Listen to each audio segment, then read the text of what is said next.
ಶಾಂತಿ. ತಂದೆಯು ಶ್ರೀಮತವು ನಿಮಗೆ 21 ಪೀಳಿಗೆಗಳು ಸುಖವನ್ನು ಕೊಡುತ್ತದೆ. ಇಂತಹ ಭಿನ್ನವಾದ ಮತವನ್ನು ತಂದೆಯನ್ನು ಬಿಟ್ಟು ಮತ್ಯಾರೂ ಕೊಡಲು ಸಾಧ್ಯವಿಲ್ಲ. ನೀವು ಶ್ರೀಮತದಂತೆ ನಡೆಯುತ್ತಾ ಇರಿ ಅಂತ ಬಾಬಾ ಹೇಳ್ತಾರೆ ತಮ್ಮ. ಖುಷಿಯಲ್ಲಿರುವಾಗ ಚಪ್ಪಾಳೆ ತಟ್ಟಲು ಬಳಸುವ 10 ಬೆರಳಿಗಿಂತ ಕಷ್ಟದಲ್ಲಿದ್ದಾಗ ಕಣ್ಣೀರು ಒರೆಸುವ 1 ಬೆರಳು ಮಹತ್ವವಾದುದಂತೆ ತಮ್ಮ. ಓಂ ಶಾಂತಿ ಅಣ್ಣ. ಅಣ್ಣ, ಬಾಬಾ ಹೇಳ್ತಿದ್ದಾರೆ ತಮಗೆ ತಾವು ರಾಜ ತಿಲಕವನ್ನು ಕೊಟ್ಟುಕೊಳ್ಳಲು ತಂದೆಯಿಂದ ಯಾವ ಶಿಕ್ಷಣ ಸಿಗುತ್ತದೆಯೋ ಅದರ ಮೇಲೆ ಚೆನ್ನಾಗಿ ನಡೆಯಿರಿ. ಇದರಲ್ಲಿ ಆಶೀರ್ವಾದ ಅಥವಾ ಕೃಪೆಯ ಮಾತಿಲ್ಲ.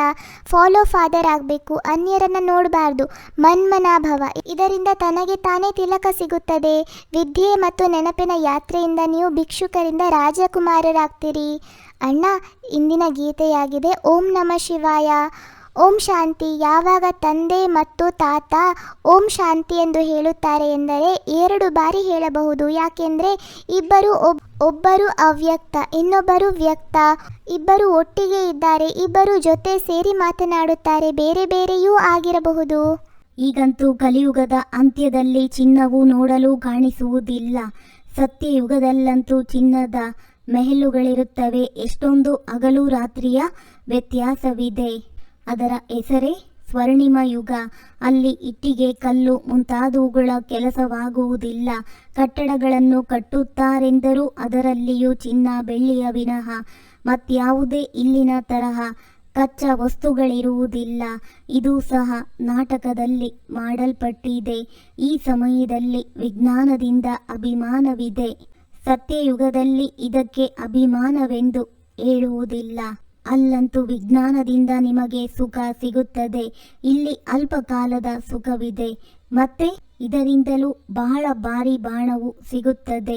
ಬಾಂಬುಗಳು ಇತ್ಯಾದಿಗಳನ್ನು ವಿನಾಶಕ್ಕಾಗಿಯೇ ತಯಾರು ಮಾಡುತ್ತಿರುತ್ತಾರೆ. ಬಾಂಬುಗಳನ್ನು ತಯಾರಿಸಲು ಅನ್ಯರಿಗೆ ನಿಷೇಧ ಮಾಡುತ್ತಾರೆ, ಮತ್ತೆ ತಾವೇ ತಯಾರಿಸುತ್ತಿರುತ್ತಾರೆ. ಈ ಬಾಂಬುಗಳಿಂದ ನಮ್ಮದೇ ಮೃತ್ಯುವಾಗುವುದು ಎಂಬುದು ಸಹ ತಿಳಿದಿದೆ. ಆದರೂ ಸಹ ತಯಾರು ಮಾಡುತ್ತಲೇ ಇರುತ್ತಾರೆ. ಅಂದ ಮೇಲೆ ಬುದ್ಧಿಯು ಭ್ರಷ್ಟವಾಗಿದೆಯಲ್ಲವೇ? ಯಾರಾದರೂ ನಿಮ್ಮ ಬಳಿ ಬಂದು ತಮ್ಮ ಸಮಸ್ಯೆಯನ್ನು ನಿಮ್ಮೆದುರು ವ್ಯಕ್ತಪಡಿಸುತ್ತಾರೆಂದರೆ ದೇವರಲ್ಲಿರುವಂಥ ಪೂರ್ಣ ವಿಶ್ವಾಸ ಅವನಿಗೆ ನಿಮ್ಮ ಮೇಲಿದೆ ಎಂದು ಅರ್ಥ. ಆ ವಿಶ್ವಾಸಕ್ಕೆ ಸೂಕ್ತ ಮೌಲ್ಯ ಕೊಡಿ. ಅಣ್ಣ, ಬಾಬಾ ಹೇಳ್ತಾರೆ ಭಕ್ತಿಯಲ್ಲಿ ಎಷ್ಟೊಂದು ಖರ್ಚು ಮಾಡ್ತಾರೆ. ಸಮಯವು ವ್ಯರ್ಥ, ಹಣವನ್ನು ವ್ಯರ್ಥ ಮಾಡ್ತಾರೆ. ದೇವಿಯರ ಮೂರ್ತಿಗಳನ್ನು ಎಷ್ಟೊಂದು ಖರ್ಚು ಮಾಡಿ ತಯಾರು ಮಾಡ್ತಾರೆ, ಮತ್ತೆ ಅದನ್ನು ಸಮುದ್ರದಲ್ಲಿ ಹಾಕುತ್ತಾರೆ ಎಂದರೆ ಹಣವು ವ್ಯರ್ಥವಾಯಿತಲ್ವಾ? ಇದು ಗೊಂಬೆಯ ಪೂಜೆ ಆಗಿದೆ.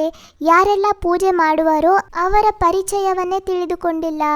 ಈಗ ನೀವು ಯಾರದ್ದೇ ಮಂದಿರದಲ್ಲಿ ಹೋಗಿದ್ದರೆ ನೀವು ಪ್ರತಿಯೊಬ್ಬರ ಕರ್ತವ್ಯವನ್ನು ಅರಿತುಕೊಂಡಿದ್ದೀರಿ. ಮಕ್ಕಳ ಎಲ್ಲಿಗೆ ಹೋಗಲು ತಂದೆಯು ನಿಷೇಧಿಸುವುದಿಲ್ಲ.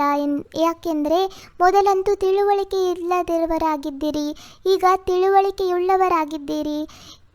ನಾವು ಇವರ 84 ಜನ್ಮಗಳನ್ನು ಅರಿತುಕೊಂಡಿದ್ದೇವೆ ಎಂಬುದು ನಿಮಗೆ ತಿಳಿದಿದೆ.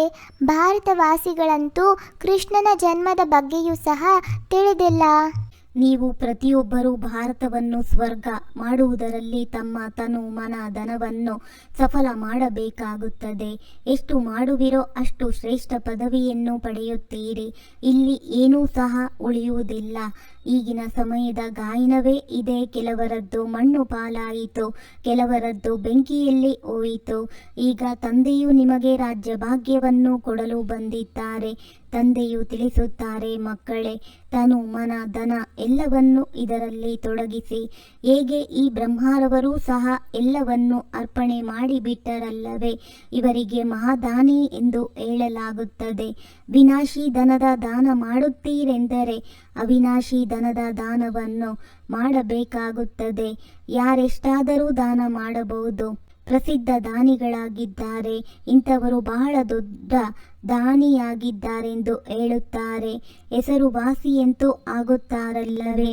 ಆದರೆ ಅವರು ಪರೋಕ್ಷವಾಗಿ ಈಶ್ವರಾರ್ಥವಾಗಿ ಮಾಡುತ್ತಾರೆ. ರಾಜಧಾನಿಯು ಸ್ಥಾಪನೆಯಾಗುವುದಿಲ್ಲ. ಈಗಂತೂ ರಾಜಧಾನಿಯು ಸ್ಥಾಪನೆಯಾಗುತ್ತದೆ. ಆದ್ದರಿಂದ ಸಂಪೂರ್ಣ ಮಹಾದಾನಿಗಳಾಗಬೇಕಾಗಿದೆ.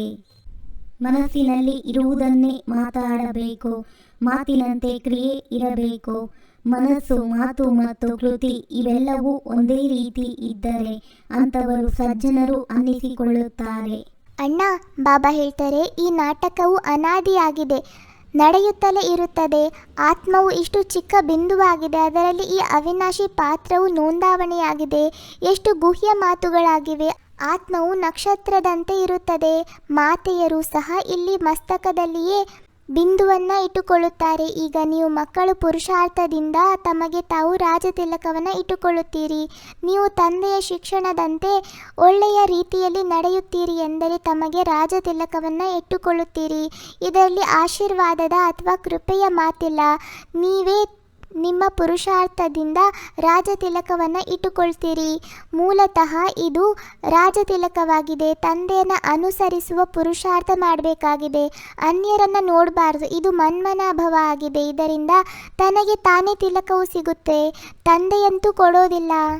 ಅವಿನಾಶಿ ಜ್ಞಾನಧನದ ದಾನ ಮಾಡಿ ಮಹಾದಾನಿಗಳಾಗಬೇಕಾಗಿದೆ. ಹೇಗೆ ಬ್ರಹ್ಮ ತಂದೆಯು ತನ್ನ ಸರ್ವಸ್ವವನ್ನು ಇದರಲ್ಲಿ ತೊಡಗಿಸಿದರು, ಅದೇ ರೀತಿ ತಂದೆಯನ್ನು ಅನುಸರಿಸಿ ರಾಜಧಾನಿಯಲ್ಲಿ ಶ್ರೇಷ್ಠ ಪದವಿಯನ್ನು ಪಡೆಯಬೇಕು. ಶಿಕ್ಷೆಗಳಿಂದ ಪಾರಾಗಲು ಇಷ್ಟು ಯೋಗ ಬಲವನ್ನು ಜಮಾ ಮಾಡಿಕೊಳ್ಳಬೇಕಾಗಿದೆ. ಅದರಿಂದ ಕರ್ಮಾತೀತ ಸ್ಥಿತಿಯನ್ನು ಪಡೆಯಬೇಕಾಗಿದೆ. ಪಾಸ್ ವಿತ್ ಆನರ್ ಆಗುವ ಸಂಪೂರ್ಣ ಪುರುಷಾರ್ಥ ಮಾಡಬೇಕಾಗಿದೆ. ಅನ್ಯರನ್ನು ನೋಡಬಾರದು ಅಂತ ಬಾಬಾ ಹೇಳ್ತಿದ್ದಾರೆ ತಮ್ಮ. ಅಣ್ಣ, ಬಾಬಾ ನಮ್ಮೆಲ್ಲರಿಗೂ ವರದಾನ ಕೊಡ್ತಿದ್ದಾರೆ. ಕಠಿಣ ನಿಯಮ ಮತ್ತು ದೃಢ ಸಂಕಲ್ಪದ ಮೂಲಕ ಹುಡುಗಾಟಿಕೆಯನ್ನು ಸಮಾಪ್ತಿ ಮಾಡುವಂತಹ ಬ್ರಹ್ಮ ತಂದೆಯ ಸಮಾನ ಅಥಕ್ ಭವ, ಅವಿಶ್ರಾಂತ ಭವ. ಬ್ರಹ್ಮ ತಂದೆಯ ಸಮಾನ ಅವಿಶ್ರಾಂತ ಆಗುವುದಕ್ಕೆ ಹುಡುಗಾಟಿಕೆಯನ್ನು ಸಮಾಪ್ತಿ ಮಾಡಿ. ಇದಕ್ಕಾಗಿ ಯಾವುದೇ ಕಠಿಣ ನಿಯಮ ಮಾಡಿಕೊಳ್ಳಿ, ದೃಢ ಸಂಕಲ್ಪ ಮಾಡಿ. ಅಟೆನ್ಷನ್ ರೂಪಿ ಕಾವಲುದಾರ ಸದಾ ಅಲರ್ಟ್ ಆಗಿದ್ದರೆ ಹುಡುಗಾಟಿಕೆ ಸಮಾಪ್ತಿಯಾಗಿ ಬಿಡುತ್ತೆ. ಮೊದಲು ಸ್ವಯಂನ ಮೇಲೆ ಪರಿಶ್ರಮ ಮಾಡಿ, ನಂತರ ಸೇವೆಯಲ್ಲಿ. ಆಗ ಧರಣಿ ಪರಿವರ್ತನೆಯಾಗುವುದು. ಈಗ ಕೇವಲ ಮಾಡುವೆವು, ಆಗಿಬಿಡುವುದು.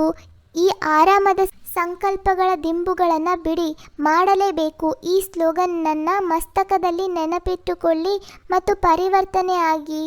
ಅಣ್ಣ, ಇಂದಿನ ಸ್ಲೋಗನ್ ಆಗಿದೆ, ಸಮರ್ಥ ಮಾತಿನ ಲಕ್ಷಣವಾಗಿದೆ. ಯಾವ ಮಾತಿನಲ್ಲಿ ಆತ್ಮಿಕ ಭಾವ ಮತ್ತು ಶುಭ ಭಾವನೆ ಇರಲಿ. ನಿಮ್ಮೆಲ್ಲರಿಗೂ ಈ ಅಣ್ಣ ತಮ್ಮನ ಮುರುಳಿಯ ಕಾನ್ವರ್ಸೇಷನ್ ಇಷ್ಟ ಆಗಿದ್ರೆ ಲೈಕ್ ಮಾಡಿ, ಶೇರ್ ಮಾಡಿ ಹಾಗೂ ಈ ಚಾನಲನ್ನು ಸಬ್ಸ್ಕ್ರೈಬ್ ಆಗೋದನ್ನು ಮರಿಬೇಡಿ. ಓಂ ಶಾಂತಿ.